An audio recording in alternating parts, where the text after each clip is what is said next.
Saya tidak pernah membuat episode seperti ini, ya, pamer-pamer kekayaan atau apapun. Saya sekarang berada di rumah satu orang yang sangat saya kagumi. Ya, memang hidupnya wow luar biasa. Ya, lihat di belakang saya ini koleksi beliau, hanya sebagian dari koleksi beliau ya. Saya tunjukin ini mungkin di dalam ini aja 100 miliaran nih. Ini ada Ferrari, ini ada Lamborghini, di situ Aston Martin. Di belakang itu adalah Maybach, ya, dan adalah Jeep Mercy, belum di luar ya, di Lexus, just name it. Yang saya datang adalah seorang tokoh yang perlu kita belajar bagaimana beliau mencapai ini, karena beliau ini nggak tamat SD, ya. Ibunya nanti akan ceritakan siapa ibunya, dan beliau ini dulu kalau saya tidak salah pernah jadi kenaik angkot dan sebagainya. Tapi sekarang bisnis apa yang beliau tidak punya? Punya mall, punya hotel, punya peternakan, punya perkebunan, punya bisnis daging, ya, punya tambang. Wow. Dan kita lihat, saya lebih tertarik untuk menyampaikan, di sini lagi ya, untuk menyampaikan bagaimana Uda kita satu ini, beliau berasal dari Pariaman, mencapai semua ini, biar menjadi inspirasi, dan dalam hidup ini tidak ada yang tidak mungkin. Ya, ini koleksi beliau. Beliau juga senang banget berolahraga, jogging, sepedaan. Ini saya tahu benar. Peleknya aja 100 juta. Ya. Ya, Anda boleh ngomong apapun, tapi beliau pantas. Beliau mendapatkan dengan cara yang luar biasa. Kita bongkar semua. Bagaimana beliau, nama beliau adalah Bas Rizal Koto. Ya, Uda Basko kita menyebutnya. Ya, hidup, menikmati hidup. Kemarin baru pulang dari Itali. Dan mari kita melihat lebih daripada sisinya, ya, bagaimana beliau bisa mencapai itu. Sekarang beliau main golf, gila golf ya, dan menikmatin hidup. Saya pikir kalau mau menikmati hidup asal kita bermanfaat untuk orang lain adalah sesuatu yang harus kita teladani. Ya, saya akan masuk ke rumah beliau, ngobrol-ngobrol dengan beliau, kita bongkar habis. Semoga menjadi inspirasi bagi kita. Semoga kita bisa mendapatkan manfaat. Semoga kita belajar banyak, semoga kita ketularan sukses juga. Ingat ya, burung yang sama hinggap di dahan yang sama. Hari ini pun saya ingin bertemu dengan orang sukses, semoga ketularan, inspirasi bagaimana Uda Basko mencapai semua itu ya. Saya akan masuk ke rumah beliau. Ini dia. Tadi saya udah kasih prolog. Uda, saya punya Uda ya, lebih tua sedikit dari saya. Saldo jauh. Udah Bas Rizal Koto, kita nyebutnya Basko. Kemarin aku ke Italia iri kali saya. Iya. Berapa minggu di Italia? Saya di Italia seminggu bang, tapi totalnya semuanya 21 hari ke 7 negara. 7 negara. Jadi setelah pergi per hari, udah selesai. Itu diundang Ferrari? Diundang. Karena udah punya beberapa Ferrari. Beberapa Ferrari. Jadi kita namanya di sini namanya grup Poci. Kemarin ada Irwan Musri. Ada Irwan Musri. Ada Bang Arwin Rashid. Macam-macam lah. Macam-macam ya. Macam-macam yang hobi lah. Yang hobi. Saya salah satu hobi. Hobi aja, tapi kalau uang nggak cukup nggak bisa juga. Hobi dan menikmati Pak. Dan menikmati. Hobi dan kita nikmati. Aku lihat Uda Basko itu memang menikmati hidup ya. Iya. Setelah berjuang demikian susah dari dulu bang ya. Semua kuat berat gitu loh. Karena saya, kalau teman bilang, saya tuh kenapa kok terlalu cepat mundur semua perusahaan. Dan langsung saya pensiun umur 55 tahun. Diserahin ke anak semua? Ya, jadi 55 tahun tuh aku udah mundur tuh udah memasuki 9 tahun nih. Ya kan? 9 tahun. Jadi apa dulu aja? Jadi apa? Golf? Golf, sepeda, pokoknya setiap hari olahraga aja. Terus? Jalan, jadi sebelum pandemi itu banyak di luar negeri. Saya mutar-mutar, dulu kan nggak kebayang sama kita gitu loh bang. Bisa Allah memberikan jalan yang seperti ini sama kita kan. Alhamdulillah. Sudah itu apa yang diamanahkan orang tua pun sudah kita laksanakan. Oke.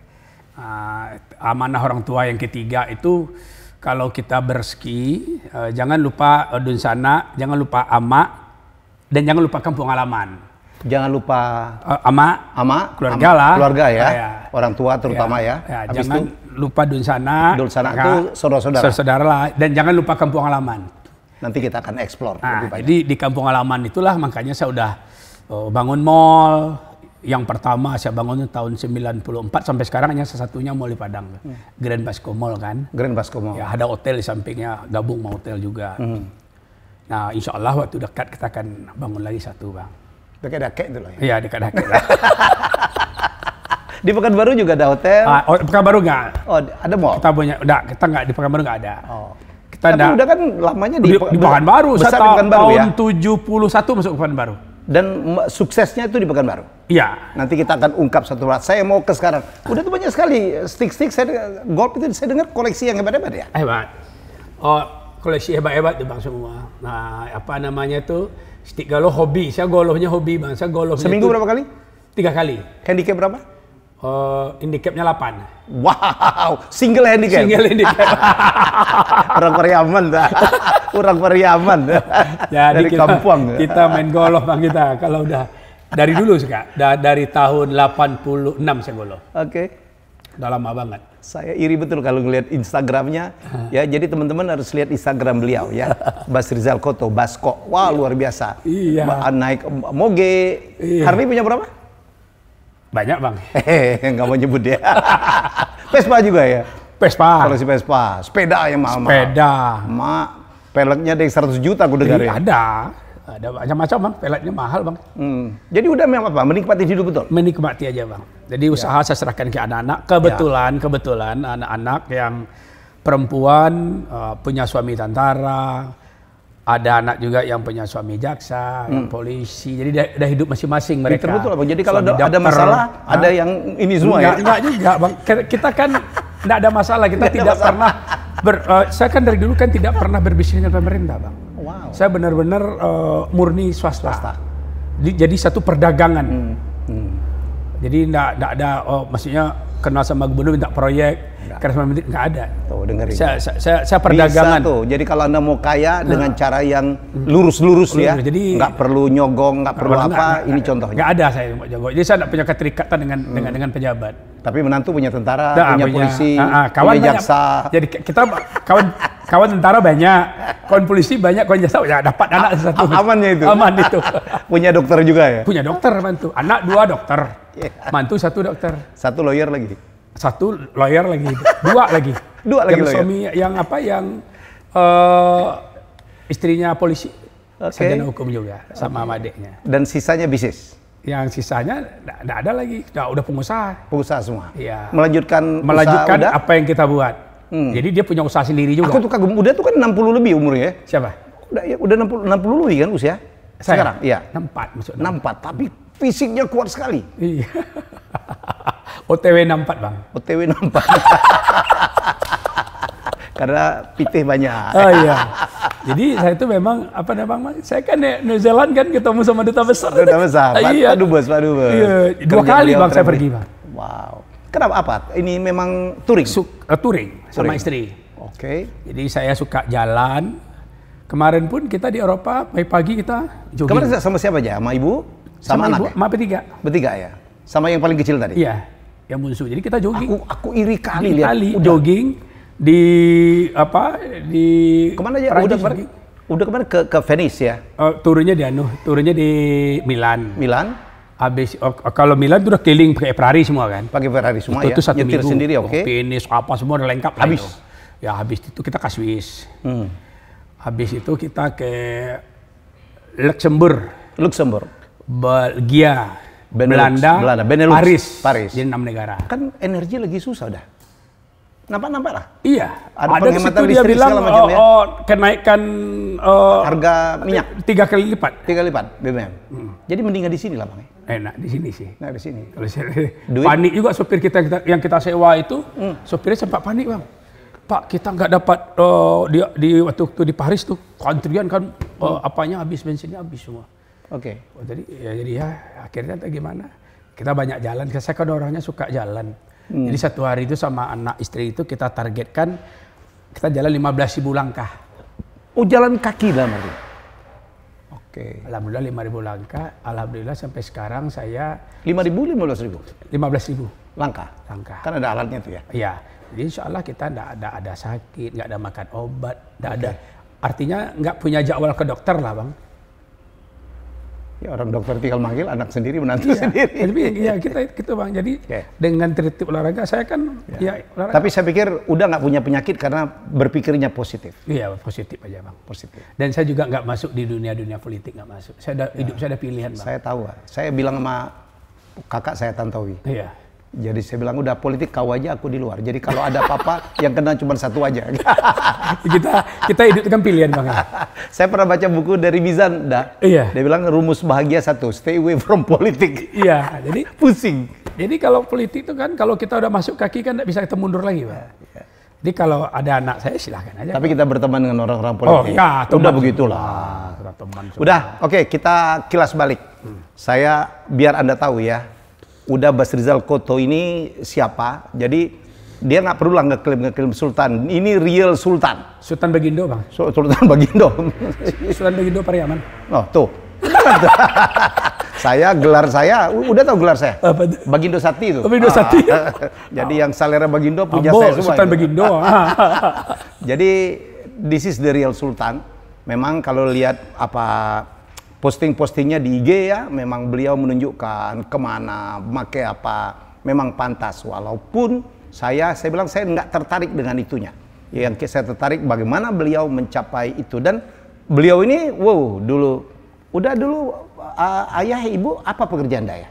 Ketika saya lahir, ibu tuh membantu rumah tangga orang. Membantu rumah tangga, nyuci baju untuk orang ya? Oh jadi gini, jadi ada di kampung satu di Padusunan namanya. Jadi bapak tuh kalau saya cerita sedikit dari awal, mama itu dari kecil tuh udah yatim piatu. Mama? Oke. Nah sedangkan abak saya itu dari kecil 4 bulan dari kandungan, bapaknya merantau ke Padang, itu tidak pernah kembali lagi. Jadi bapak agak lambat kawin, nah mamanya dititipkanlah di rumah dari mamaknya mama lah gitu. Ya. Dititipkan, suatu mamak itu berdagang lah dari kampung ke Pariaman. Akhirnya ada mamaknya dia kerjanya tukang. Nikah kalau orang berdua. Dan dititipkan nikah di tempat orang kawin juga. Nggak ada biaya? Nggak ada biaya kan, miskin kan, Bang. Jadi artinya, yang sangat menyedihkan yang saya dengar waktu itu yang amak cerita, ketika dia nikah dititipkan itu pada Dunsana juga lah saudara. Ketika itu yang luar biasa itu kalau mak cerita tuh nangis. Abak saya itu orangnya gagah gitu loh. Gagah lah. Jadi ada orang muji, kok suami Janinar tuh lebih gagah, lebih rancak daripada suami si Anu. Malam itu amak diusir di rumah itu. Diusir. Karena? Ya, karena tersinggung orang yang tempat dititipan. Malam itu dia pergi itu tidurnya di gulang-gulang sawah itu. Tempat orang bersawah. Di situlah malam. Akhirnya mak dibuat merantau ke Kampung Abak. Kampung Abak itu berapa 10 kilo lah. Pariaman juga? Di Pariaman juga. Nah disitulah Abak kerja di sawah orang. Buruh tani ya? Ya, buruh tani sawah. Yang kalau dia nyabik padi itu dulu kan padi itu diirit dengan kaki, Bang. Iya. Abak kerja itu amak di dapurnya yang masak orang kaya situlah. Nah ketika dia panen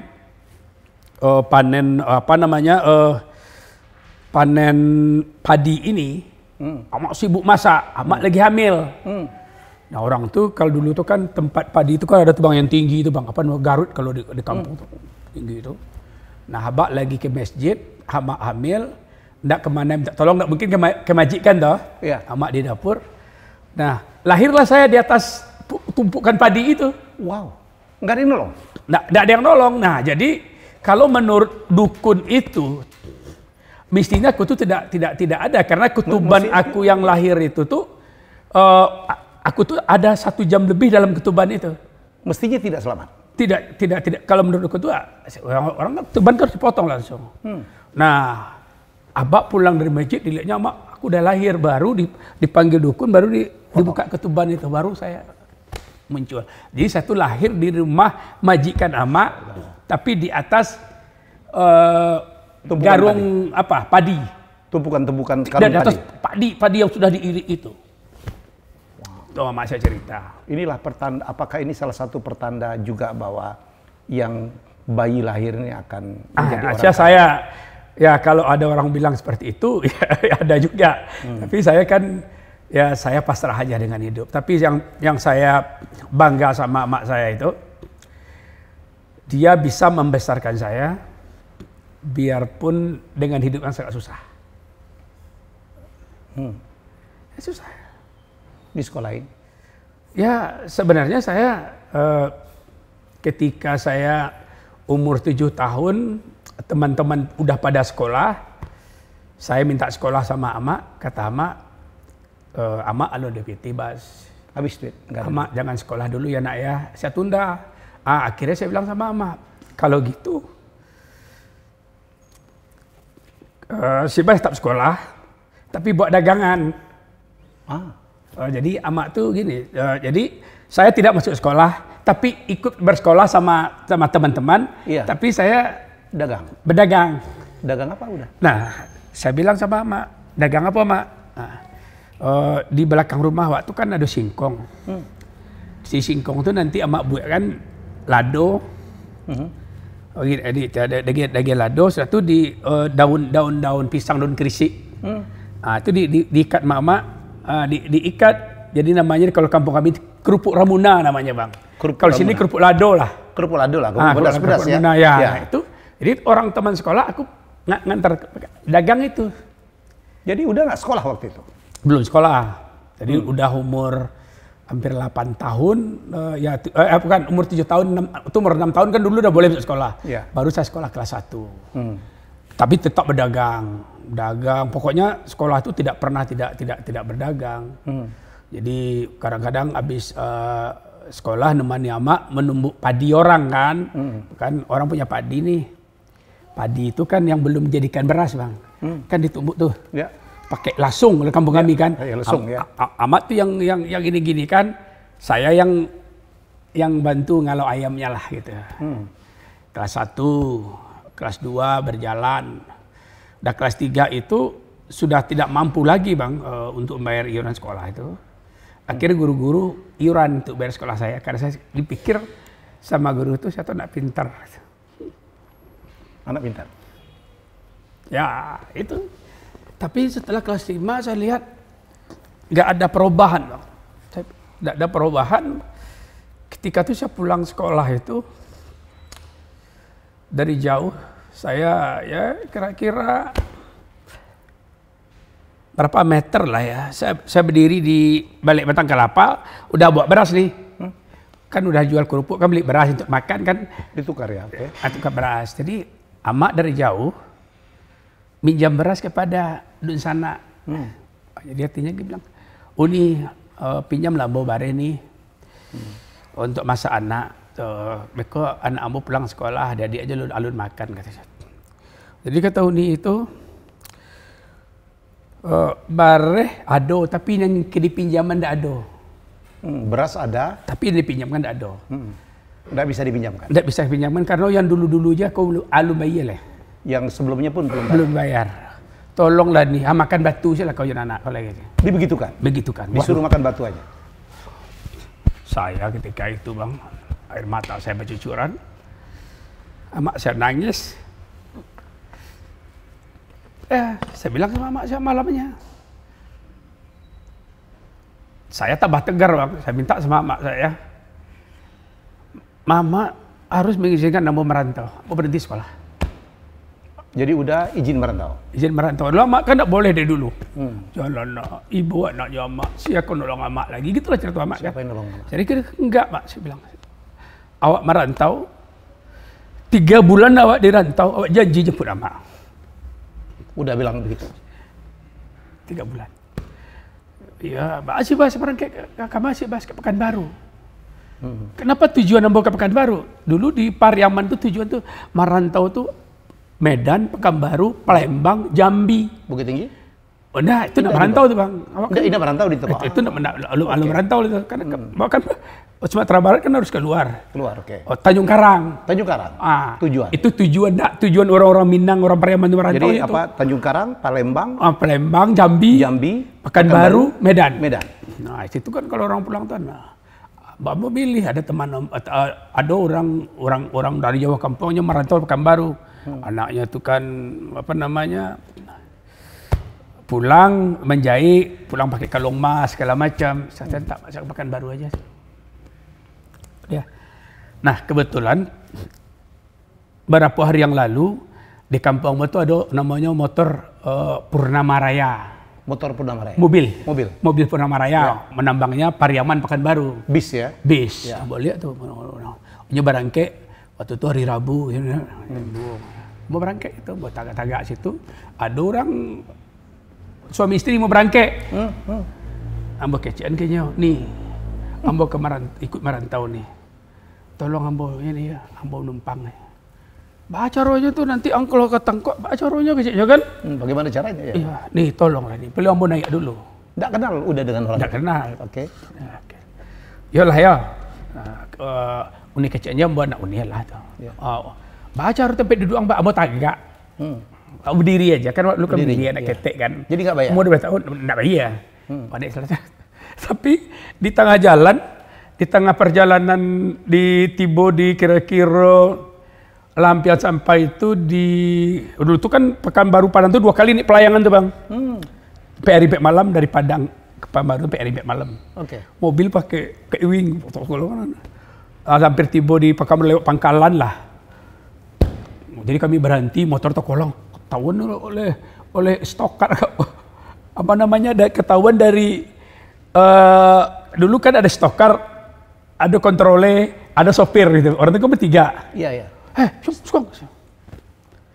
Pak ke baju kan orang Pariaman baju ya, awak tak boleh tahu apa-apa kan. Wang ndak anak mak tu dia kacanya. Oh ditanya, bukan anak orang tuh? Iya. Terus? Iya Jo, awak ndak anak ada Jo, tapi awak ingin merantau Jo. Wang, iyalah Jo kan. Awak cadia kan. Kalau saya lihat motornya kotor, mobilnya kotor. Saya ambillah air ember, saya cuci mobil. Lop. Oh, bis itu udah cuciin? Iya, bis itu mencuci, mau siram, mau tolongnya, pokoknya apa aja ikan rajon. Kebetulan ban lagi pecah, mau bantu segala macam. Akhirnya sopir datang. Lo, saya mau aja. Masuk ya kan.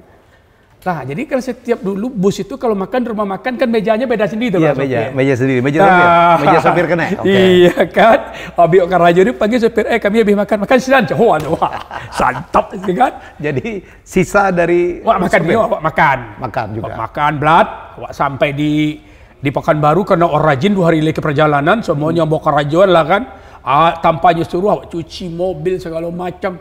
Sampai di Pekanbaru, nyakecang kan bawa. Wah, rajin mana kecilnya. Nggak usah lah, merantau masih kene. Pulanglah balik. Nggak usah merantau masih kecil ya? Jadi disuruh pulang? Nggak, pailah jadi. Pailah joto.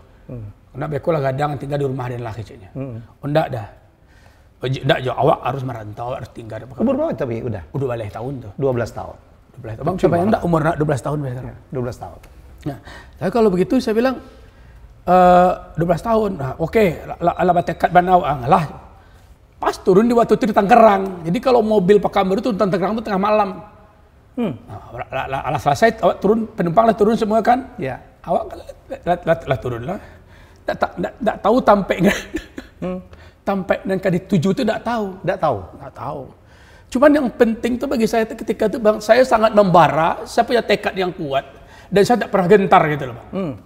Umur 12 tahun benar? Umur 12 tahun. Saya tidak pernah gentar. Bagi saya mencoba itu udah satu keberhasilan gitu loh. Dari dulu tuh? Dari dulu. Saya mencoba. Jadi makanya kadang-kadang saya masuk ke perusahaan ini, saya bikin hotel, saya bikin mall, saya masuk ke perusahaan asing, kontraktor segala macam sebesar itu. Saya tidak pernah gentar gitu loh bang. Yang perlu, saya tiktok terus. Jadi berani mencoba. Bagi saya berani mencoba itu udah sukses bang. Jadi kalau kita tidak berani mencoba, kita ragu-ragu, dan kita undurkan mencoba kita atau kita batalkan, kita orang gagal lah pada hari itu. Jadi merantau pun aku berani. Saya enggak kedar, saya enggak sekolah. Oh, biarpun orang di sekolah, bagi saya tidak, saya enggak bagi saya enggak ada itu. Yang perlu saya janji sama mak saya. 3 bulan setelah saya merantau, emak saya jemput ke kampung. Terbukti? Terbukti. Nggak sampai. Nggak sampai 3 bulan. Jadi udah akhirnya sampai juga ke Sampai di Pekanbaru. Oke. Nah sekarang sopir berpisah. Dia udah mau balik lagi ke Pariaman. Ya. Aku tinggal di Tangerang. Ya tak?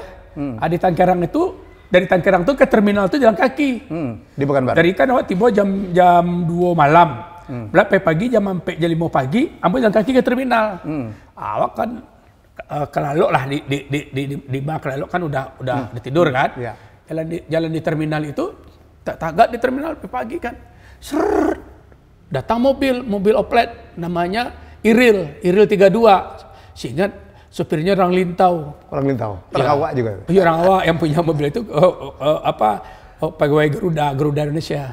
Tak, dan di situ. Woi, sekong. Awak tak kaju juga. Apa Pak? Apa jo baju kurang sarulahnya. Awak lu mengerti lagi kan? Ya, ajo. Sado orang kadang ajo. Maka baju. Ada stok turun enggak masuk ada. Lihat mau kerja jadinya. Iya Jo, awak kerja. Stokar itu yang ngecek tiket ya, Day? Apanya? Stokar itu ya? Stokar itu kenek. Oh, kenek. Oke, terus. Jadi keneknya enggak masuk? Keneknya enggak masuk pada hari itu. Terus? Jadi mau enggak kau jadi kenek mobil aku katanya. Okay. Oh ya mau lah. Resmi lah mau jadi kenek. Hanya 1 hari mau enggak sampai mau nganggur di Pekanbaru. Jadi kenek, tidur di mobilnya, kita rajin, cuci mobil, habis sholat subuh, cuci mobil bersih. Nah, apa beda kita dengan orang ketika jadi kenek? Ketika jadi kenek, kita orang yang mau naik ke mobil kita, bawa barang, kita angkatkan barangnya. Turun barangnya kita angkatkan, kalau rumahnya dekat, kita antarkan ke rumahnya. Segala macam dan lain sebagainya. Setelah itu, kalau kita antri di terminal, orang tuh nunggu, ada mobil siapa saja lah katanya. Yang stokarnya si Bas saja katanya. Iya. Oh itu ya? Iya, jadi 5 mobil, 3 mobil, orang nunggu yang mobil aku. Karena, jadi kalau mamanya datang, itu jalan Gang Lili, Uni turun ya, ini mau japui kan barang muantan kan yang enggaknya kan. Karena neganya piti kan segala macam. Jadi, pendapatan mobil tua itu Rp250 per hari, itu meningkat. Meningkat? Ya, bola. Jadi habis subuh mobil mau cuci, mau lap, suruh berajin. Walaupun mobil tua, situ kan bersih? Ya sampai udah syukur namanya orang Pak Syukur itu kerja di Garuda. Sampai ambo sukses, dia lihat ambo. Oh ini pemilik mobil itu. Lihat ambo kalau mau beli tiket itu, Bos minta mau juta ya. jadi ini sejarah. Jadi kalau saya potong nih, jadi Uda itu selalu memberikan lebih daripada daripada yang diminta. Jadi saya tuh gini Bang, yang pertama sampai sekarang saya tuh 24 jam telepon saya tidak pernah mati. Sampai sekarang? Sampai sekarang. Tidak pernah orang di telepon tidak saya respon cepat. Oke. Siapapun? Siapapun. Termasuk dari yang nggak dikenal? Iya, kalau saya tanya, oh nggak kenal ya nggak, itu aja. Oh iya? Tapi siapa, apalagi orang kenal saya telepon dan cepat saya balas. Saya nggak pernah. Saya Uda aja, itu langsung respon. Nggak pernah saya lalaikan Bang. Karena komunikasi itu penting bagi saya. Okay. Itulah di komunikasi itulah kita mendapatkan sesuatunya. Ini yang K kedua Uda ya? Iya. Iya, saya dengar Uda itu rumus suksesnya ada 3 K ya? Iya. K kedua itu komunikasi dengan komunikasi. baik. Oh, dengerin ya. Harus pintar berkomunikasi. Iya, komunikasi. Jagalah komunikasi dengan siapa saja. Dan jangan kita sombong, jangan telepon, jangan segala macam ya. Kadang-kadang bagi saya kayak gini. Orang jangan terlalu melihat orang di bawah kita atau orang di atas kita. Kalau saya tuh orangnya kan, saya pandangnya kan begini aja Bang. Orang telepon ambil, oke, halo Bang, gimana, segala macam, saya senang aja. Panggolo juga gitu. Kadang orang nggak tahu. Ya, yang saya bilang sama Abang tadi, kalau kita punya 5, bilang 3, orang nggak tahu. Sebenarnya kita juga punya apa-apa, orang punya, kita punya juga. Cuman kita kan ya biasa aja. Nah, orang bilang, kenapa Basko sekarang dia memiliki ini, dia pakai segala macam. Saya tidak. Yang saya pakai itu, saya punya. Saya bukan beli kredit. Yang saya pakai itu saya menikmati hasil kerja saya masa lalu. Dan semuanya halal? Halal. Dan saya kan udah susah waktu muda. Waktu kecil. Masa di usia saya tua, saya susah juga? Enggak lah Bang. Saya pengen aja saya bahagia gitu loh. Luar biasa. Nah jadi seperti itu Bang. Jadi kalau saya selalu aja bersahabat dengan orang. Saya tidak penting bagi saya. Saya susah dicari segala macam. Makanya sampai sekarang saya tidak pernah ada sekretaris kantor yang ngatur-ngatur jadwal saya dengan orang segala macam. Saya aja ngatur. Ya oke, kapan ini catur. Selempar gitu aja. Saya buktikan hari ini. Cepat bang. Ya. Oke, kita balik ke perjalanan. Iya. Jadi setelah habis kena oplet, ya. Terus udah setelah 3 bulan, hampir 2 bulan setengah jadi kena oplet, bersih, duit ada, saya pulang ke kampung. Itu tipsnya banyak deh. Hah?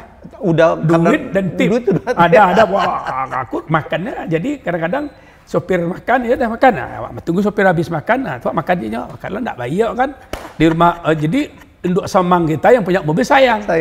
Jadi kita makan di rumahnya juga. Nah, ada duit jemput amak, jemput adek, pulang ke kampung, bawa ke Pekanbaru. Di terminal Pekanbaru Jalan Nangka terus jadi sejarah. Saya sewakan amak rumah petak di situ, rumah petak. Ya. Saya kasih amak modal.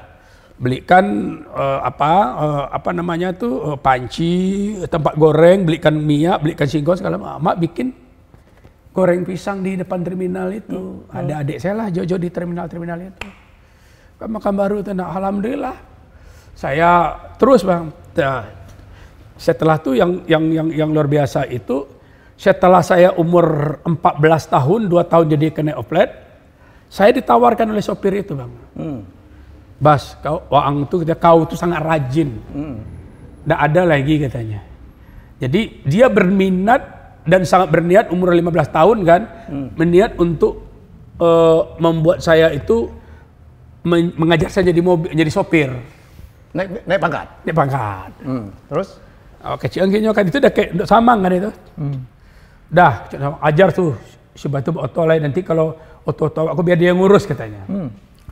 Jadi ketika dia bilangan diutarakan niatnya kepada saya utarakan pula niat saya kepada dia. Oh udah, mohon maaf, ambo tidak mau belajar jadi sopir. Dan cita-cita ambo bukan jadi sopir. Ambo ingin memiliki mobil. Oh lompat. Jadi ambo berhenti pada hari ini juga. Kok begitu? Ya ambo berhenti. Kita kan bukan sampai di situ bang. Malu udah kalau bertahan jadi. Bukan malu. Kita kan ingin. Ini target antara. Sementara. Jadi istilahnya kalau bahasa kerennya itu jumping stone. Batu lompatan. Stepping stone. Jadi saya tidak pingin. Oh saya bisa nikmat hidup di Pattaya, hasilnya udah bagus. Saya tidak. Tapi cita saya bukan jadi kena oplet, bukan jadi tukang petai dan bukan jadi tukang jahit, bukan pedagang mobil dan pedagang ini dan seperti itu dan seterusnya.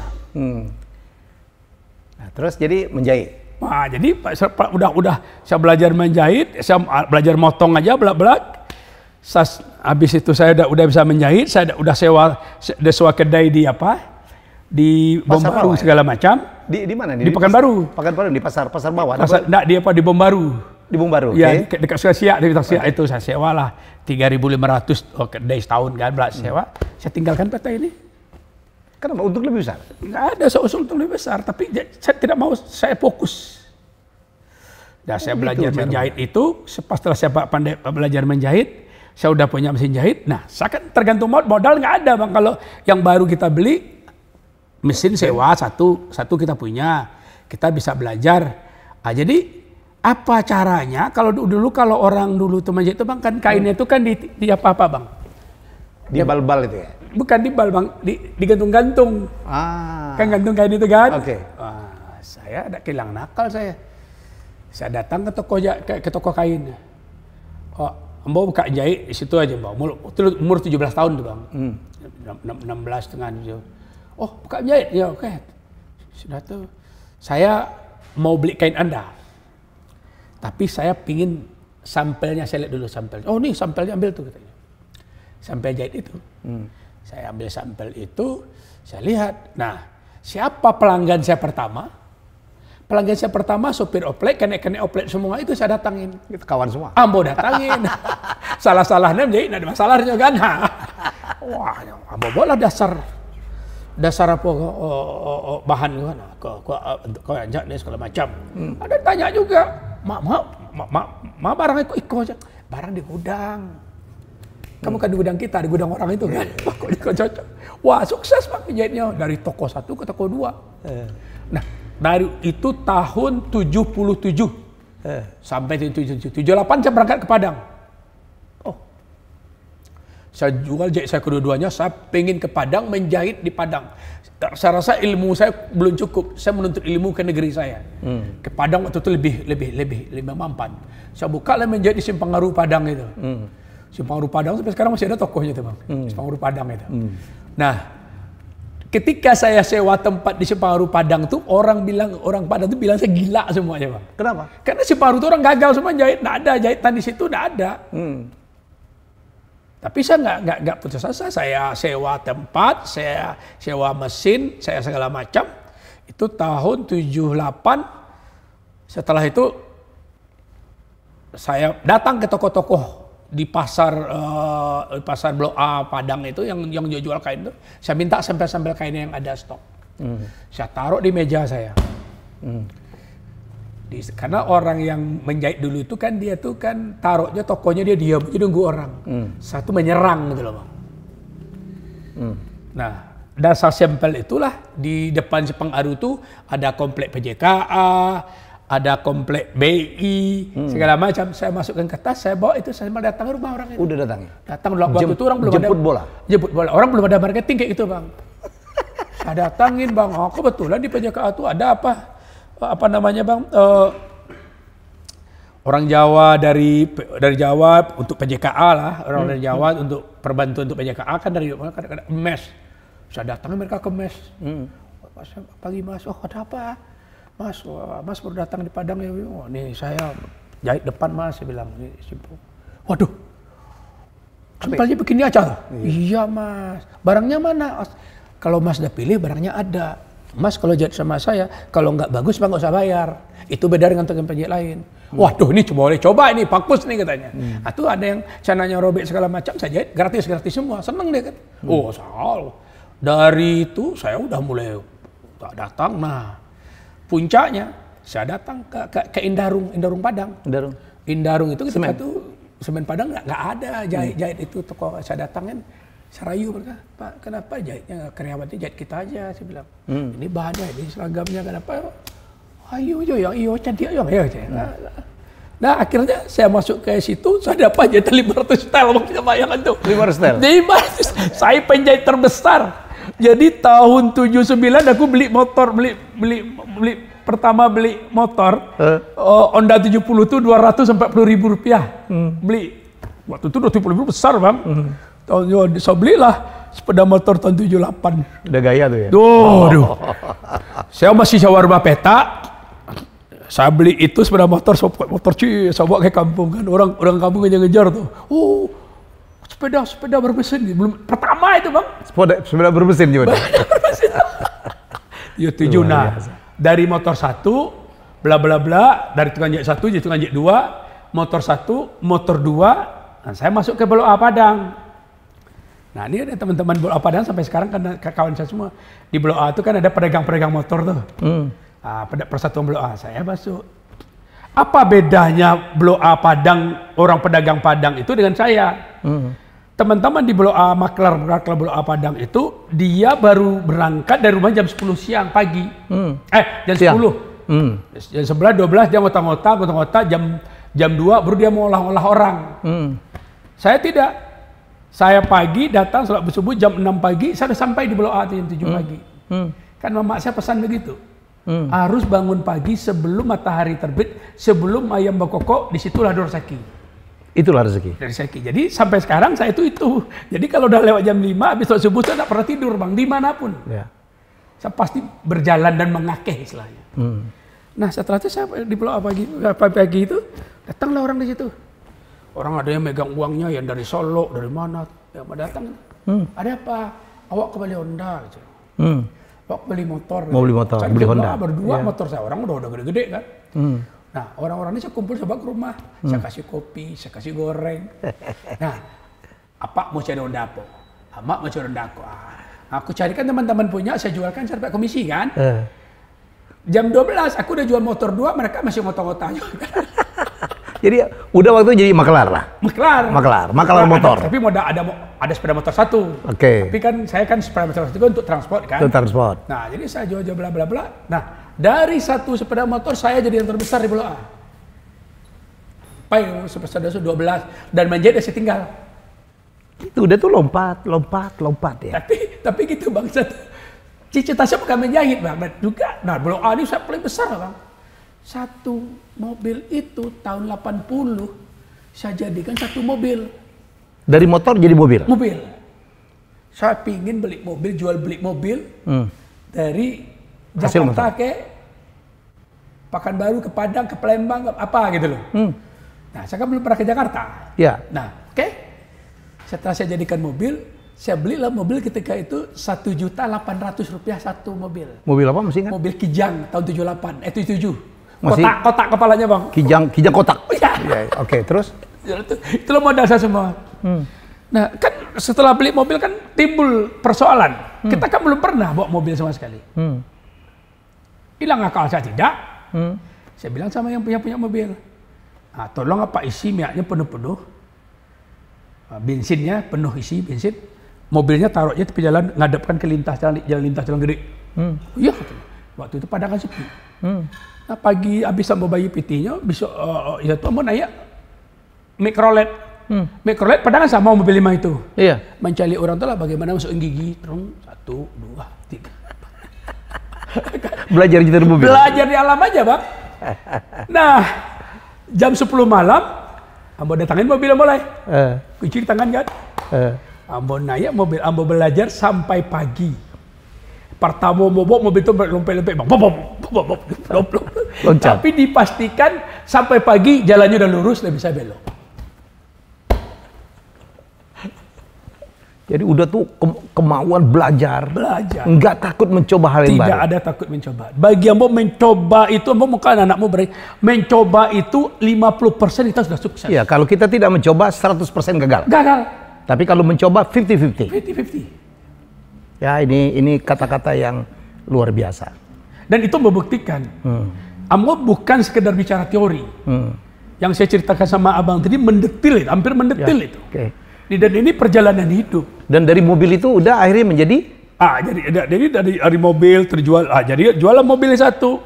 Ada dapat duit. Jual mobil ini beruntung lagi. Ambo berangkatlah ke Jakarta. Mencari mobil di Jakarta. Dapatlah beli Jimmy Kodok 3.300.000. Ini mobil bekas tuh ya? Mobil bekas. Beli mobil bekas aja Bang. Terus dibawa ke? Pekanbaru. Sampai ambo muta-muta lo di Jambi. Terjual di Jambi mobil itu. Balik lagi ke Jakarta. Jadi belum sampai Pekanbaru udah laku. Jadi dari 1 mobil sampai 2 mobil. Nah, setelah itu ambo kembali merantau ke Pekanbaru tahun 82. Balik 82.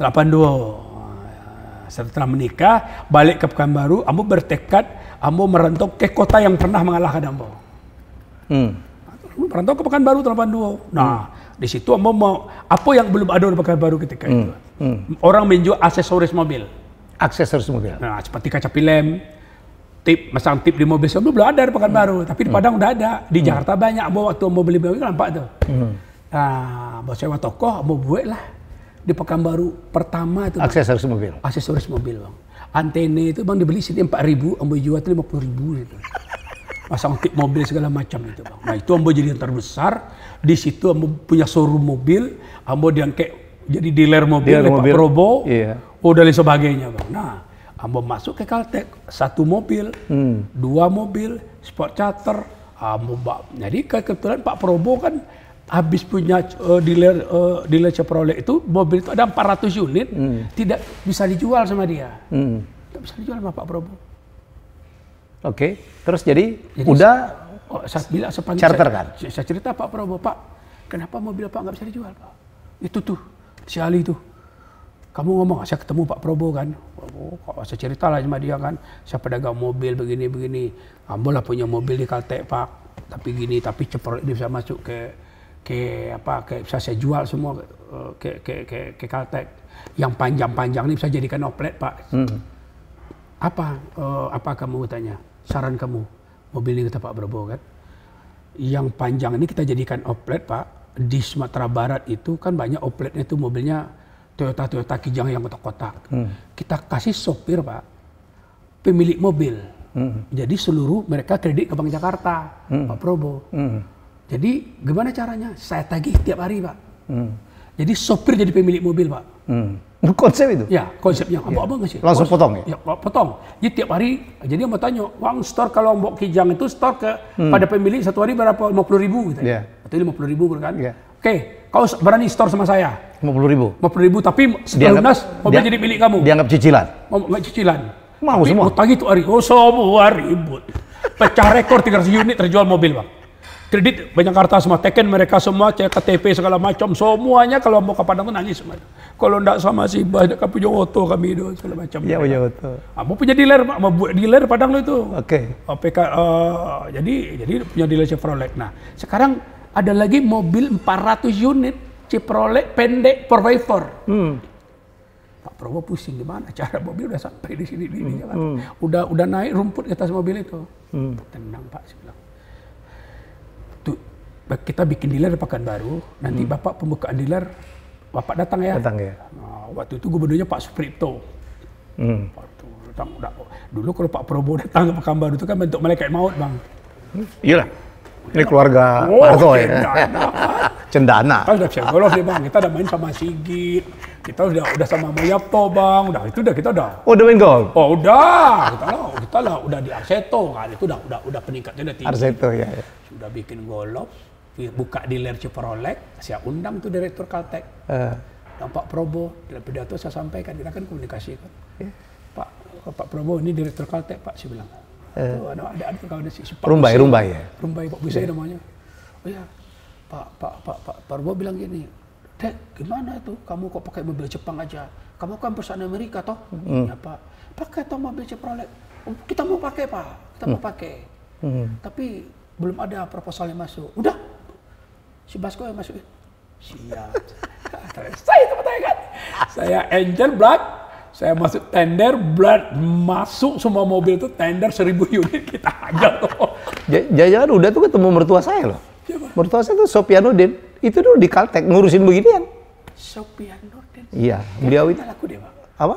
Kenal aku. Iyalah, itu dia kan deket-deket dengan apa orang tuanya apa Sandi ya kan? Orang tuanya Jeremy Thomas. Iya. Handi Rahman. Iya. Orang tuanya Atta. Iyalah, itu satu angkatan itu dah. Aduh, dunia sempit. Jadi udah akhirnya menjadi dealer mobil. Dealer mobil. Sekarang itu masuk ke Caltech, tender gede. 15 juta dolar gitu. Abang tahu, aku tuh gak punya duit.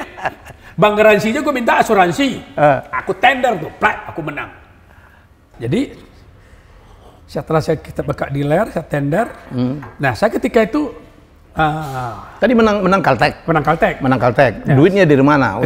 Untuk pengadaannya ya kan harus dibayarin dulu. Bagi saya kan saya enggak bisa ayam dengan telur, Bang. Ya.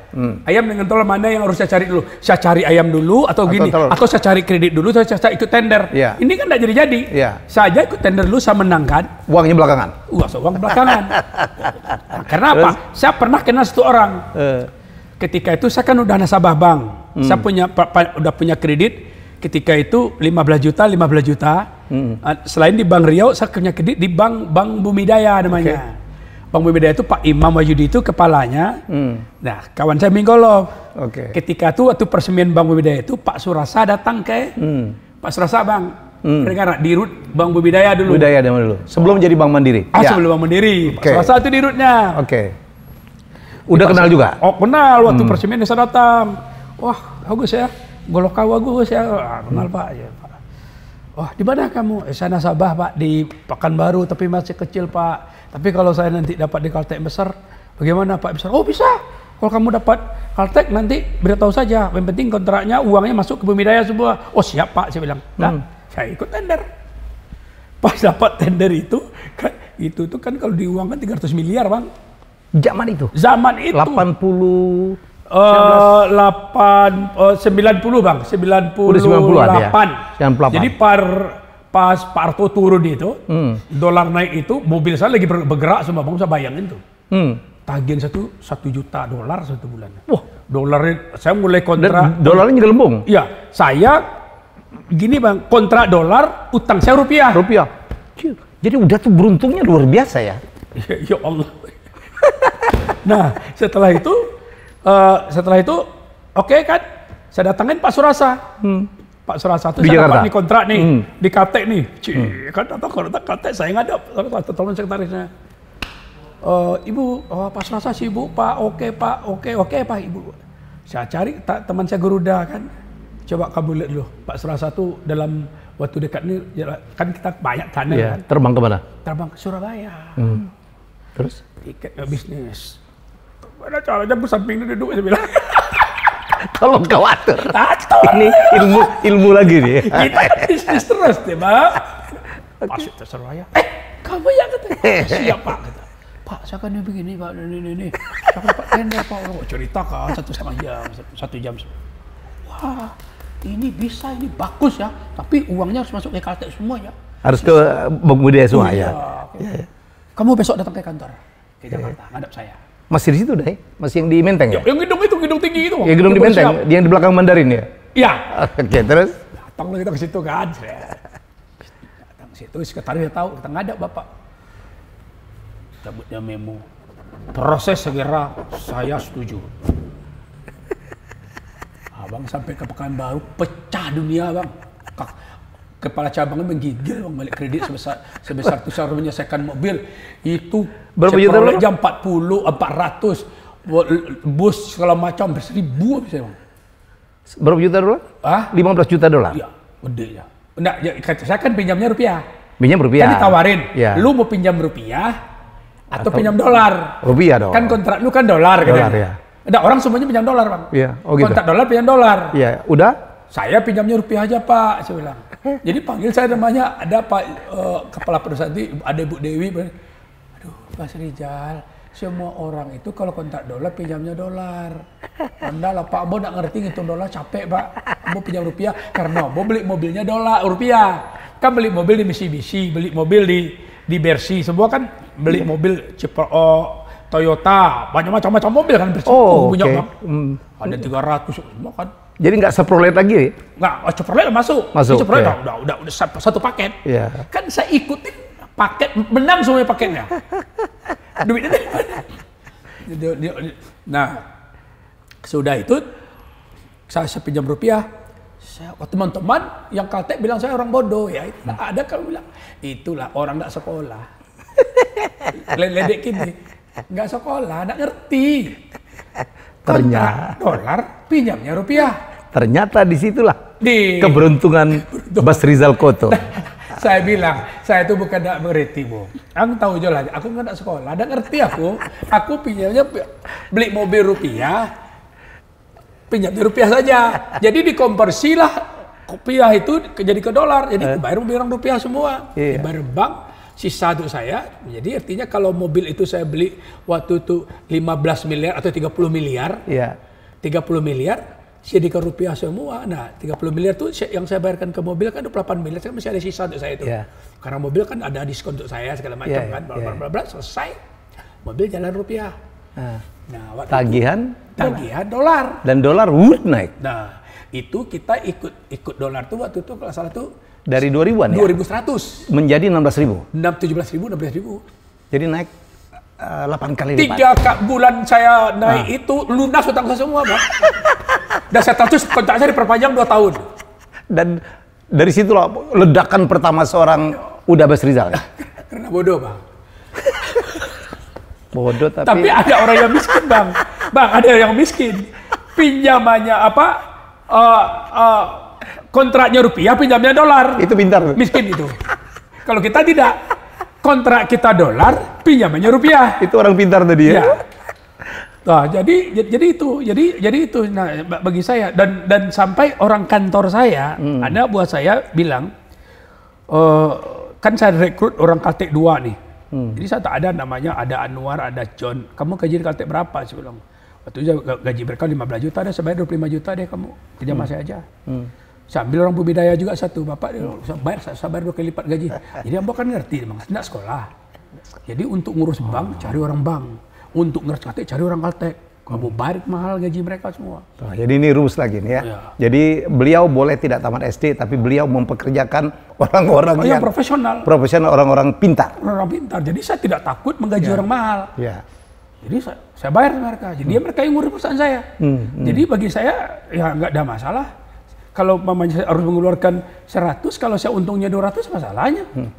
Itu jadi dalam rapat dia bilang, Pak Bas, Bapak bisa dipertimbangkan enggak lagi Pak? Kita ini kan pendapatan kita kan dolar Pak. Ini bang setahun mau meledak, di 2 tahun mau meledak nih. Ya, kenapa kita pinjam rupiah Pak? Dalam rumus kami tidak ada Pak. Benar sih Bang, tapi dalam rumus hati saya berbeda, saya bilang. Ya udah tuh ada instingnya. Iya itu ada insting Bang. Mungkin ada insting, kita tuh enggak. Pokoknya kalau jemput pinjam rupiah aja bergantung jantung saya Bang. Pokoknya mau pinjam dolar aja gitu, betul nggak nyamannya saya gitu aja. Itu saya bilang ke mama saya, Mak, kalau awak pinjam kredit itu besar Mak. Mana rancak rupiah aja dolar Mak, coba Mak aja Mak makan dakek bana. Manggalo dolar tuh nggak gratis waktu itu rupiah aja lah. Karena ketidakpengertian.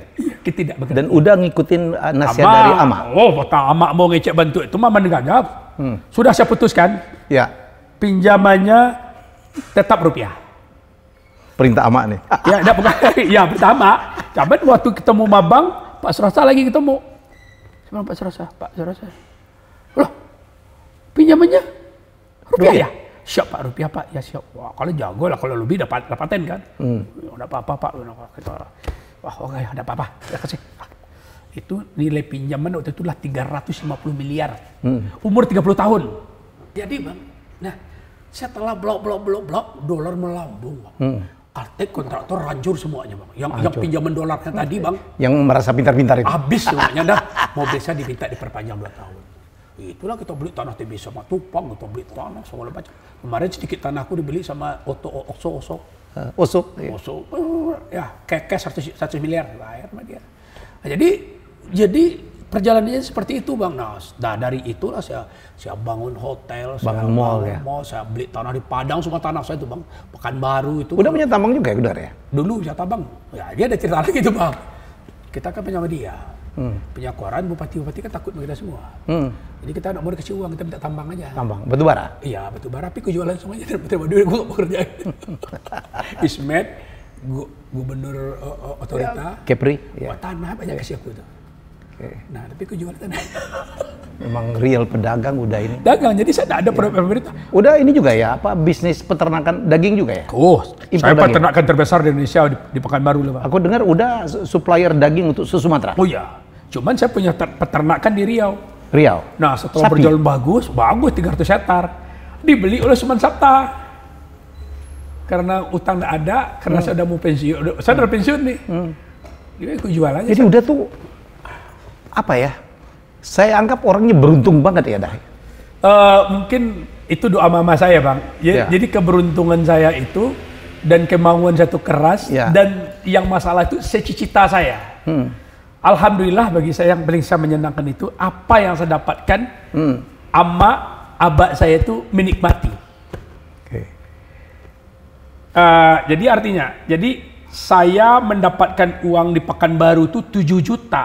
Ketika itu saya belum punya rumah, mendapatkan uang hasil dari komisi lah, komisi jual tanah orang. Saya tapi dia punya showroom, tapi saya showroom 7 juta. Mak, saya bilang mama saya, kalau jadi negosiasi tanah kok Mak, itu tahun 85.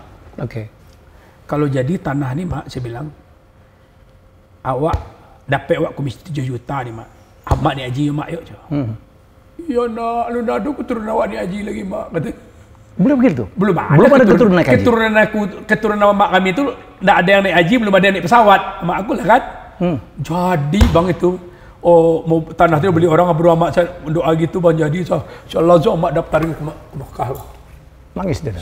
Bukan nangis lagi, istri saya tu aduh senang banget dah kita jawab. Saya antarlah mak saya ke Mekah. Mak, mohon maaf mak, awak tidak bisa hantar mak dong. Istri awak akan hantar mak. Kalau awak berzeki lagi. Waduh, bangkit lah mak. Itulah keturunan kami orang pertama yang naik haji dan pertama naik pesawat lah mak.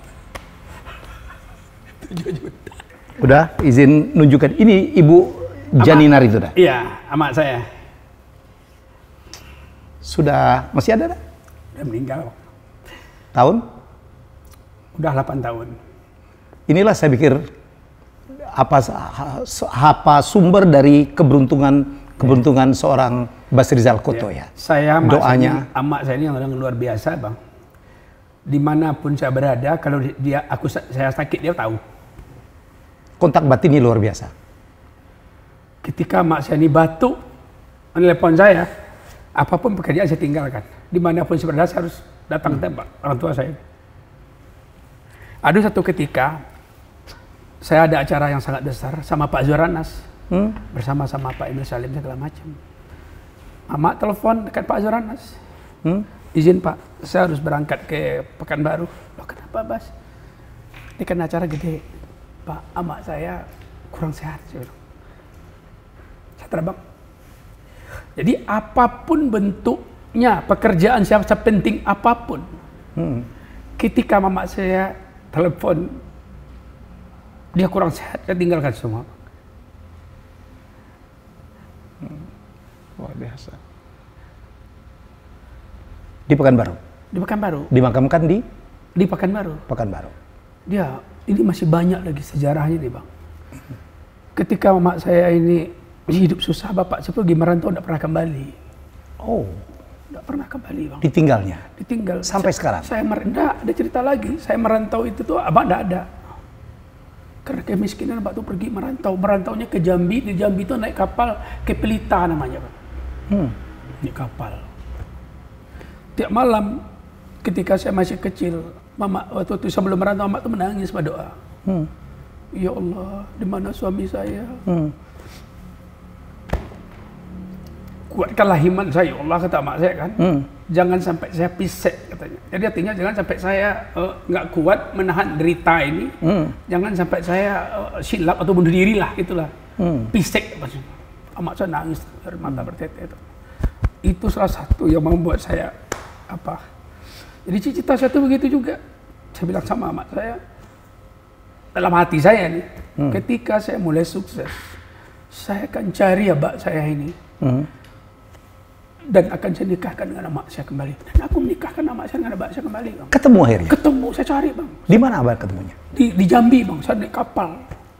Ketika itu saya ketemu sama itu ketika saya menjahit di Padang. Saya udah mulai sukses. Oh itu ada skenario lagi kan. Dia sudah punya anak, sudah punya istri. Oke. Di sana, di hidupnya juga susah sekali Bang. Yang belum dilakukan abah itu meminta sedekah sama orang aja. Akhirnya mau kembali ke Pekanbaru? Harus bawa kembali Bang. Abah mau tidak mau lagi di situ, karena uang tidak ada. Saya bawa ke Padang. Waduh Bang. Dinikahkan lagi? Dinikahkan. Ya, jadi saya bawa ke Padang dulu. Adik saya yang itu tuh ada 4 orang. Saya siap ke rumahnya, saya sewa ke rumahnya. Abah saya tapakkan, ibu tiri saya taruhkan di situ. Semuanya kan adik saya kan. Iya. Saya sewa ke rumah.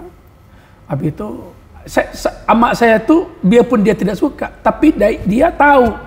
Waktu dia berdoa, sholat subuh, aku kan tidur di samping dia. Dia berdoa, saya dengar. Nah setelah itu, ada ketika amak tuh waktu tidak pulang-pulang suaminya berapa tahun, 5 tahun, 6 tahun itu, ada seorang datuk namanya Datuk Udin namanya di kampung itu. Mamak jauh lah karena mamak kan betul-betul miskin kan. Amak itu di pasarnya kawin. Nan, kamu kawinlah sama si Karode, sama ada orang kawin kamu ya. Undak jo, awak semua di awak laki awak cik saja. Suami cuma satu. Hanya satu. Luar biasa. Setia luar biasa. Iya. Nah, kamu kan tahu. Nah, habis itu waktu bapak sampai di Padang segala macam, nah amak selalu tak mau ketemu abah, nggak mau dia, mungkin sakit hati yang begitulah kan. Sakit hati, gengsi juga ada kali. Terus? Tapi ambo tahu hatinya itu kan apa ya? Ambo nangis sama mak ambo selama ini kan tidak pernah minta apapun sama mak. Sekali boleh nggak, ambo mintanya satu aja. Apa Bas minta katanya? Amak iyokan dulu, baru mau katakan. Kalau si Bas minta ango amak pun magian sih. Oke. Ambo namu amak menerima abak menikah jo, amak pulang dan menerima adik-adik ambo dan menerima ibu tiri ambo.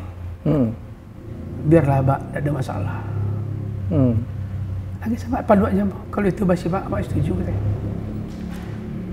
Bobok lah Mbak, mau ke kampung apa sampai amak merantau tadi. Ya. Nikah Mak situ di Masjid Abu Sasi. Wow. Luar biasa udah Basko. Itu jarang kisah seperti itu Bang. Luar biasa. Jadi amak Ambo ini nomor 1 bagi Ambo Bang. Dan alhamdulillah Bang, karena Ambo seperti itu sama orang tua Ambo, ada anak-anak Ambo meniru semuanya.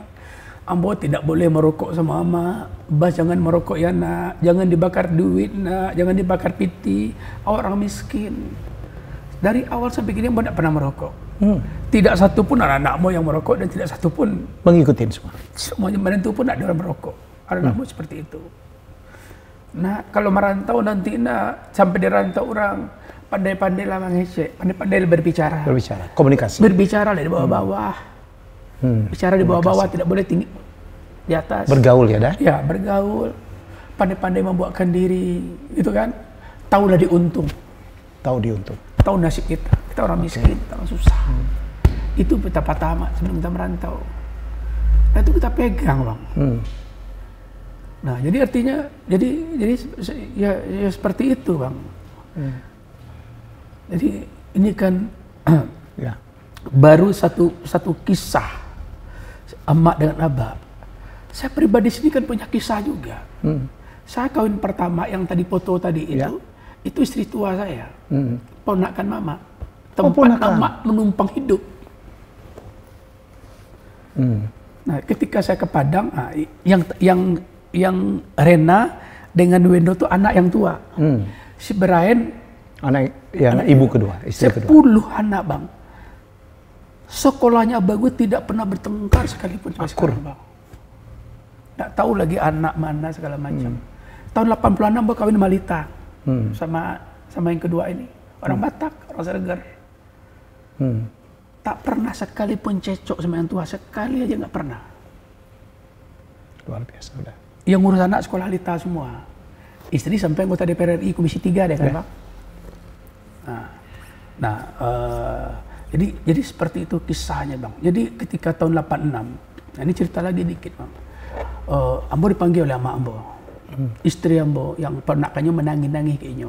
Yang nama laki-laki Bang, wak muda waktu terpanam ya kan. Duit banyak, ya ke Jakarta min perempuan kalau macam-macam lah kan. Panggil sama Ama Ambo. Bas, kau saya. Iya Mak, apa Mak? Seti datang ke Mak katanya, anaknya kan. Apa Mak? Ya, tidak boleh anak. Awak kalau menggalih, kalau bisnis kau nak, tidak boleh di kerajuan yang aneh-aneh, yang kotor-kotor. Ya. Pabilia si baca lagi saya. Jadi diminta Ya. nikah. Nikah aja tu lagi. Tahun 86, ya oke. Siap Mak, kamu mau nikah? Nah, itu sejarah. Lagi-lagi bakti ya dah. Bakti. Jadi kalau teman-teman nih kita belajar ya, dan saya paham betul. Saya mengangkat ini berkali-kali. Di balik orang sukses itu ada bakti kepada ibu. Berkali-kali saya mengangkat ini, dan ini hari ini saksi termasuk saya. Saya begini dengan tante begini karena ibu saya dulu waktu hidup tiap hari 5 kali sholatnya mendoakan kita. Dan saya jangan baca pernah melalaikan bakti kepada ibu. Jadi kesuksesan kita pasti ada wanita hebat di belakang kita. Ibu terutama. Ibunda kita dengan istri kita. Itu orang yang membantu kita sukses. Ya. Nonsen lah kita sukses oleh kepintaran kita. Ya. Kalau saya katakan ibu saya nomor 1 sebagai saya. Ya. Kalau melihat, kenapa Bang katakan ya? Kalau Bang lihatkan foto itu sama saya itu pasti air mata saya bertitik Bang. Kenapa? Bunda saya ini meninggal umur 82 tahun. Mungkin lama badan itu mungkin mengecil. Nyusut ya? Mungkin pendek. Ini saya peluk. Nyabak saya meninggal umur 94 tahun. Dia aduh, ketika saya nikahkan dia, kemana-mana dia berdua. Saya kasih sopir, saya kasih rumah yang gede, segala macam. Dimuliakan? Hah? Dimuliakan. Dimuliakan. Kalau ke sini itu mobil yang terbaik dia pergi berdua, kemana saja yang dia minta. Belum meminta aja saya siapkan segala macam. Ya, itulah hasilnya. Ada sejarah lagi Bang ketika dia meninggal. Kita mau kuburkan. datang orang bawa mama ini uang yang saya kasih ke dia itu dia bikin masjid sebesar-besarnya bang di tempat yang tidak ada masjid di Pekanbaru. Di Pekanbaru. Luar biasa orang tua ini bang. Orang datang ke saya harus mengibahkan aja saya teh nama. Wah mama saya itu perempuan luar biasa bang. Apa dia tidak luar biasa? Hidupnya miskin, dia jalani dan dia bisa menyusukan kita dan bisa kita sampai dewasa. Udah anak tunggal ya? Enggak. Dari saya ada 4 orang. Ya, adik tiri? Enggak, adik saya sendiri. Oh. Jadi saya lahir ada adik saya, abak saya itu merantau, dia pulang merantau. Jadi ada adik saya, kakak saya satu. Nah, abak itu pergi merantau gitu lah. Yang tidak pernah pertama tidak pernah kembali. Saya mencarinya. Wih, luar biasa. Dan apa yang udah membuat beruntung tadi dia kita jawab mungkin doa ibu, restu ibu, ya, kasih sayang ibu. Dan apa yang membuat pintar sekali ya, cerdik itu ya. Saya begini bang, saya udah belajar dari mana? Saya pertama satu belajar di alam Takambang. Yang kedua tuh saya sangat mendengar hal-hal yang orang tidak mungkin saya dengar dari orang tua saya. Ketika saya ada sesuatu memecahkan gitu ya, saya duduk sama mak saya datang, saya bertanya. Satu contoh tadi itu, mak, ambo kedapat pinjaman kredit di bank. Kontrak ambo dolar. Tapi ambo harus rupiah.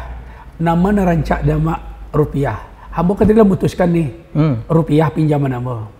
Tapi ada tapinya, teman-teman anak buah ambo kan orang profesional, semua sarjana, bank segala macam. Itu dari 10 anak buah ambo, 9 itu mendukung ambo pinjam rupiah, pinjam dolar.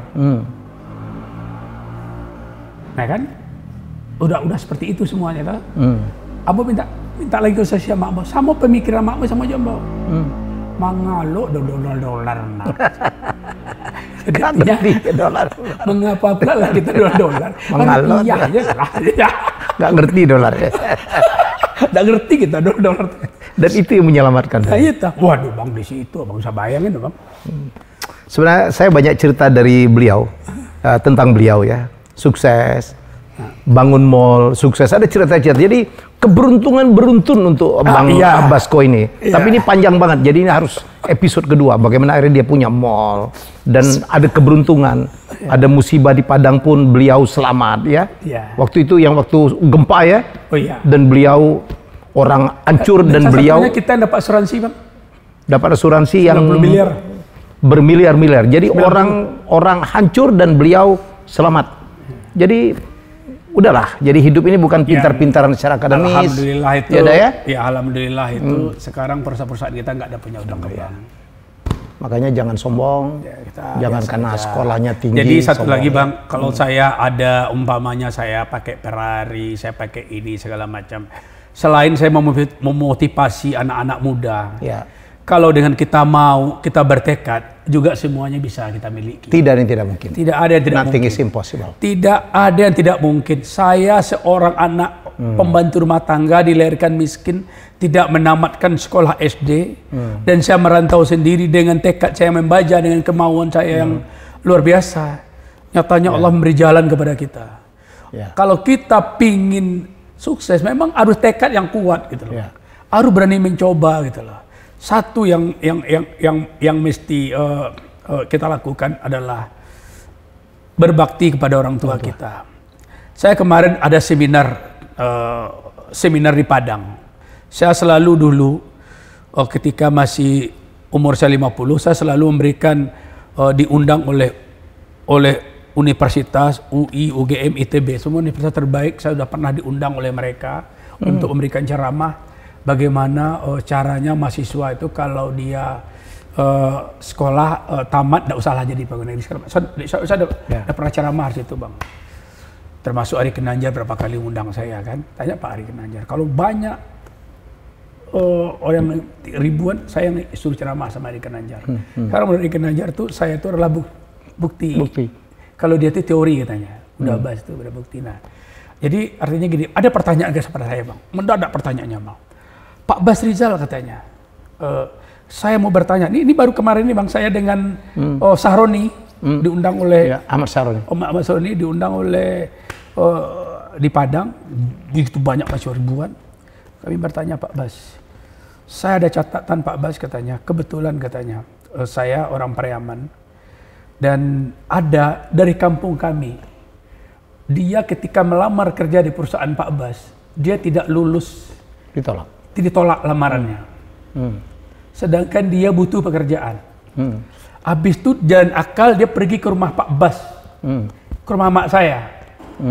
Setelah itu dia langsung diterima di perusahaan Pak Bas. Dia sampai bekerja 15 tahun di tempat Pak Bas. Bagaimana perusahaan Pak Bas? Bagaimana itu Pak Bas? Kami ingin tanya jawaban Pak Bas. Saya jawab sama sederhana sama saya. Jangankan mama saya memasukkan orang bekerja di perusahaan saya, batu saja mak saya, apapun pekerjaan saya pulang. Saya datangi mak saya. Kecil bagi saya tuh. Ya mak tuh gitu, masuk orang kerja aja saya bilang. Tapi secara profesional dia tidak masuk, tapi kalau amak saya memasukkan, lain persoalan. Lain persoalan saya bilang. Jadi jangankan batu saja dia, saya bilang, saya tinggalkan semua pekerjaan. Betul nggak Pak? Luar biasa. Hah? Ya. Memang di kantor nggak terima dia. Iya. Dia masuk akal, dia langsung ke rumah mak kan. Mau nggak mak? Sudah. Ya. Nah, mak telepon, bah terima, ya mak, silakan. Enggak. Kami nyenang orang tua kita. Masuknya di sana. Ini penutup nih, karena kita udah 1 jam lebih, luar biasa. Ini penonton banyak sekali dapat ya. Walaupun saya tadi dari luar tadi ngeliatin Maybach beliau, Lamborghini, Ferrari, Aston Martin, Jeep Mercy. Saya bilang ini satu ruangan 100 miliar lebih nih. Tapi bukan itu kita ungkap, karena beliau berhak untuk tapi hasil perjuangan panjang. Tapi beliau bilang, supaya semua terinspirasi, tidak ada yang tak mungkin. Dan saya tertarik, udah katanya punya, kenapa bisnis sukses itu ada 3K itu dah ya? K yang pertama itu? Komunikasi. Nomor 2? Kesempatan. Jadi kalau ada kesempatan, hajar. Ambil. Ya, jadi jangan ragu-ragu. Ya, yang K terakhir itu apa ya? Komunikasi, kesempatan, komitmen. Komitmen itu penting. Jadi udah tuh kalau udah berjanji, apapun yang terjadi, nggak sama. Pokoknya kalau janji sama orang jam 11 itu, saya tidak mau setengah jam sebelumnya saya harus ada. Ya. Makanya ketika abang datang tadi, duluan dari saya kaget. Gitu. Nah, saya kan udah take waktu kan. Jam setengah 10 saya sampai, saya mandi, 11 kurang 5 saya sudah ada. Saya memang begitu. Jadi telepon dia nggak pernah mati. Siapa telepon saya angkat. Saya juga sama orang tidak pernah saya merasa jauh, nggak ada. Saya merasa dekat sama orang semuanya. Dan orang respon kita. Kemarin kan Andre juga telepon saya, Bang Bas aku mau ke rumah bla bla, silakan aja. Andre Taulani. Iya, Andre kan kawan juga semuanya. Jadi Atta juga sering datang ke sini, Rapi apalagi kan. Arti ya kita berkawan aja sama orang. Kita tidak pernah orang bawah pun kita tidak pernah melihat mereka bahwa kita tuh dari siapa, kita tuh apa dasar kita. Ya, saya sama abang sebetulnya, saya kan baca juga profil abang berdua beradik kan. Cuman bedanya abang sempat bersekolah. Itu, aku tidak. Itu aja bedanya. Kalau soal liku-liku kita dengan orang tua hampir mirip lah bang. Nggak ada bagi kita. Bagi kita orang tua itu nomor 1 bang. Nah, tapi yang saya bersyukur tuh bang, orang tua saya dua-duanya menikmati apa yang saya hasilkan. Dan saya mengantarkan amak saya ke Mekah. Orang tua kami tidak bang. Ya abang udah tahu ya, abang udah beruntung banget. Saya dan Tanto, bapak dan ibu kami tidak menikmati hasil kerja keras mereka karena beliau meninggal sebelum kami berhasil. Saya baca tuh dia Pak Abang. Nah, saya itu ketika saya mengantarkan kedua mama di Mekah sakit dan pesawat kita yang lain tidak belum harus berangkat. Saya harus berangkat 3 hari sebelumnya. Itu saya ambil bisnis, charter pesawat, pulang ke Jakarta, masuk rumah sakit Pondok Indah langsung. Ada sama saya gitu bang. Nggak ada cerita. Nggak ada duanya bang. Terima kasih. Udah Bas Rizal Koto. Saya pun ya makin mantap ya bahwa sekali lagi saya pesan, apalagi yang bapak ibunya masih ada, terutama ibu masih ada, bahagiakanlah, minta maaflah kalau salah. Kemarin konten saya ingat ya. Konten saya tentang bagaimana kita harus merawat ibu. Kalau ibu kita rewel, orang ibu itu ya, orang tua itu kalau makin tua makin jadi anak kecil dia.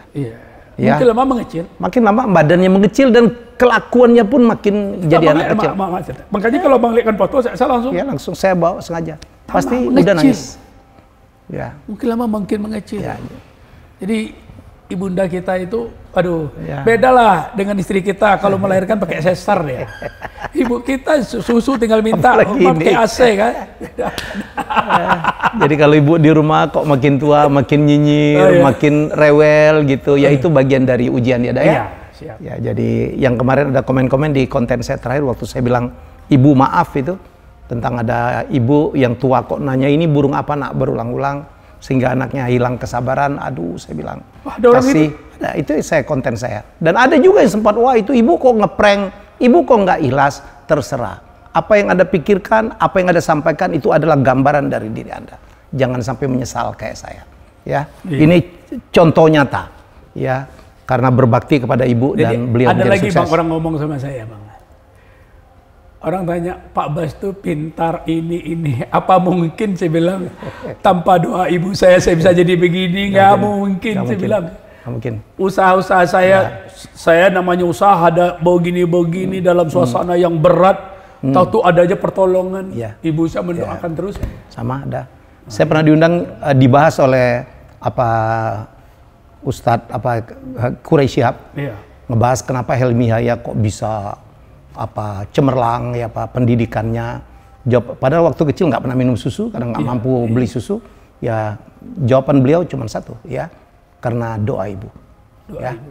Kita jumpa lagi dalam episode selanjutnya. Barangkali masih bersama Uda Basri. Oke, makasih. Terima kasih Uda. Siap. Terima kasih sudah menonton Helmi Yahya Bicara. Jangan lupa untuk like, komen, share, dan subscribe.